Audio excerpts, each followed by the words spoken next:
Welcome to Irony Economics. In April 2020, the global economy shut down so fast that oil companies ran out of places to put their crude, causing the price of a single barrel to plunge to -$37. For one brief, insane day, billionaires were literally paying everyday day traders thousands of dollars just to take highly flammable, toxic liquid off their hands. Today, we are looking at the day oil broke math. This is a story about the moment a global financial system collided with the physical limits of the planet. It's the story of how the smartest guys in the room trapped themselves in the most expensive game of musical chairs in human history. To understand why, we have to go back to the late 1800s. John D. Rockefeller built Standard Oil into a monopoly by obsessing over the physical stuff. He didn't just drill for oil, he built his own white oak barrels, bought the warehouses, and controlled the railroads. Rockefeller understood that if you control the storage and the logistics, you control the world. Modern Wall Street works differently.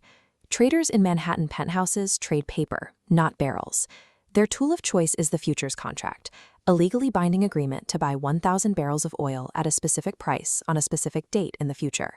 But most buyers aren't refinery managers. Following the playbook of companies like Enron, they move away from the physical business of pipelines to trade energy through complex financial derivatives. They buy the contract, wait for the price to go up, and flip it to someone else before the deadline hits.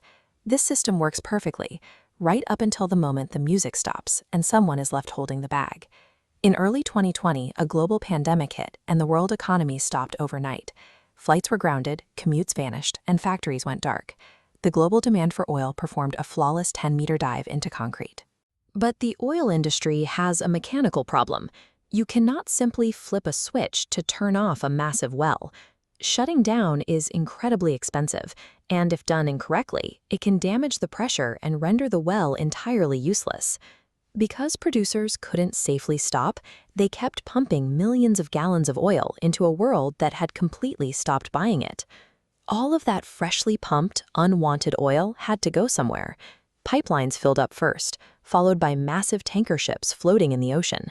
Then the bottleneck hit Cushing, Oklahoma. This central delivery hub for U.S. oil futures saw its massive storage tanks filled to the absolute brim. The physical world had literally run out of giant buckets, setting a lethal trap for the Wall Street paper traders. On April 20th, 2020, the May oil futures contract was scheduled to expire the very next day. Traders held millions of barrels worth of paper oil, but the refineries weren't buying. They had no place to put it. The legal fine print became a death trap. If a trader still held that contract when the clock hit midnight, they were no longer looking at a digital screen. They were legally obligated to go to Cushing, Oklahoma, and physically take delivery of thousands of barrels of toxic, explosive crude. Traders flooded the market screaming to sell, but they found themselves in a digital race to an exit that was already locked. With absolutely no buyers, the price didn't just fall, it evaporated. The price dropped to $10, then $1, and then $0. And then the math broke. The price hit -$37. Sellers were essentially handing over a physical barrel of oil plus a $37 bill, just to save themselves from storing the hazardous waste. This was the moment the abstract mathematics of global finance shattered against the rigid constraints of a physical barrel of oil. The day oil went negative exposes the risk of building a financial system completely detached from physical reality. In 1880, John D. Rockefeller became the richest man on earth because he owned the barrels. In 2020, the smartest guys in the room lost their money because they didn't.